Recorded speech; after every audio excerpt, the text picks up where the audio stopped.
Welcome back to PW Music. I'm Dr. Patrick Engler, and this is Down the Rabbit Hole. If you're just joining us, we've finished up our introduction with GarageBand, and now we're going to step it up to Ableton Live. So to do that, we're going to have to go to the laptop. It could be Mac or Windows. It doesn't matter. I will be using Mac, so if there are differences in this kind of introduction, I'll be sure to throw those in there. And I assume most of you will have a microphone on your laptop, but if not, you'll also need a USB microphone to keep things simple. This is a blue, that's the company, Snowball. This is the blue Yeti. Both of these connect to your laptop via USB. They're super simple to use, and it's really just plug and play. You don't have to go into any of the settings on your laptop to make sure you're using them. We'll do it in Ableton Live, so don't worry about that, and I'll show you how to do that. The Snowball is pretty simple. There aren't many gadgets on it. It's just kind of plug it in and go. The Yeti has a little bit more on it in terms of control, so however comfortable you feel, you can go with either one. Budget-wise, the Snowball can easily be found under $100, and the Yeti will be probably $125 to $150, depending on where you find it. And both you can probably find used fairly easily as well. They're pretty popular USB microphones because they're so simple to use and they do a really good job. So we'll go into those a little bit more in a future video, but for now, let's hop into it and get into Ableton Live. Okay, so we've opened up Ableton Live, and this demo is available from their website. It's currently full functionality for 90 days when you activate it. As you can see on mine, at the bottom, I haven't activated, but for the purposes of this, it'll work, and I'm going to activate and upgrade my Live 9. They're currently on 10 soon. But anyway, so immediately you can see there's a lot more on the screen than when we were working in GarageBand. And where we're going to start is in the bottom left, this tiny square over here. This is going to be very important when we're learning. This is the info view. And if there's anything you have a question about or you're not sure of, this is going to help you out. If you mouse over anything that is clickable or changeable, this will give you information about what it is you're looking at. So if something happens and you're not sure, this is a good place to start rather than trying to thumb through the manual and figure it out. So let's start by getting our microphone set up. So we're gonna go to the preferences. On Mac, it's gonna be Command, comma. On Windows, Control, comma. But here, your driver type, you'll probably only have one. The input device, built-in microphone, you only have one. Output, same deal. Now, if you have a USB microphone, you can go ahead and plug that in now, which we will do. And just to show you how easy it is to get your USB mic set up, we just plugged it in and already it pops up. We plugged in the Snowball. So the Snowball does not have output, so we wouldn't see it here. The Yeti does have an output, so that would also show up under output. We're just going to use the laptop microphone for right now, so we'll unplug that.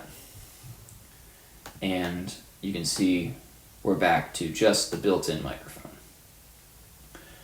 So now we've got our microphone set up. We have info view in case we get confused. Now let's look in the center here. And these are all of your different tracks. So on the left we have 4, 2 MIDI and 2 audio. We're not using MIDI, so you can click on the title bar and delete that just by hitting delete. And we only need one audio track for now, so we'll also delete that. So you have one audio track left.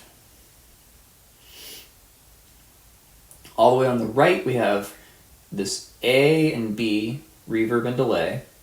Those are return tracks, which, if you're familiar with effects loops, that's kind of what we're dealing with. If not, don't worry about these for right now. We'll get to them later. And now all the way on the right, you have your master. So those are good as they are. Let's go back to our audio track over here. And in the center, you see this 2 with a tiny little meter next to it that is reacting to my voice as I'm speaking. So now, you want to make sure you have your headphones plugged in, because Ableton Live is not as nice as GarageBand, and they will not warn you if your headphones are not plugged in. So make sure your headphones are plugged in. And then underneath monitor, we want to go from off to either in or auto. It doesn't matter right now. Either one will work. So we have either in or auto. We have the meter in the middle. Now, to actually be able to monitor the sound, we need to arm this track for recording. And we're hovered over this little recording button at the bottom. If we click that, it does not mean we're going to be recording. It'll be able to record. And I have it hovered over so you can read it on the info view as I'm speaking, if I'm confusing you. We're just going to click that, and there. Now the meter at the bottom is reacting as well.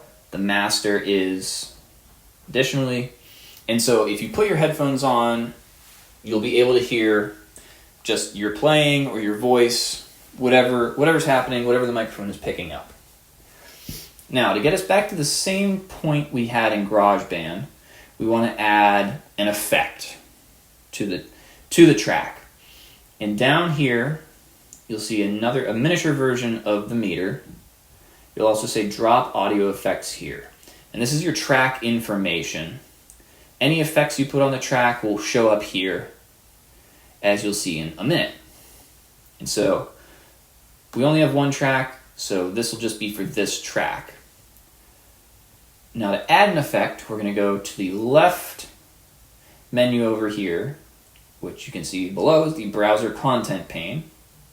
And this will be for anything you want to add into your live set, as it's known. And on the left, you have your categories. We want to select audio effects.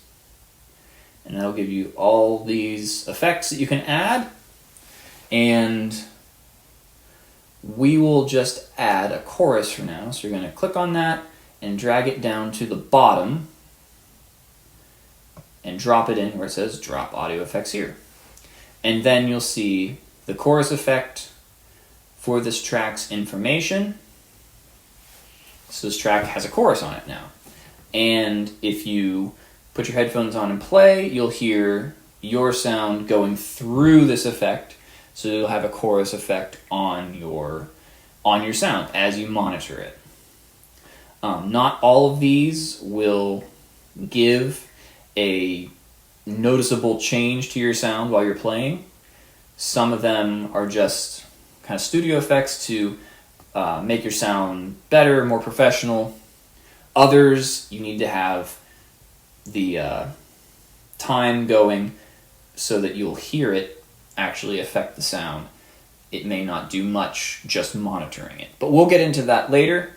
For now, you have the ability to get live set up, not get super lost, and hopefully be able to add some effects to your track and be able to play around with that. Hopefully that helps, and we'll see you in the next video.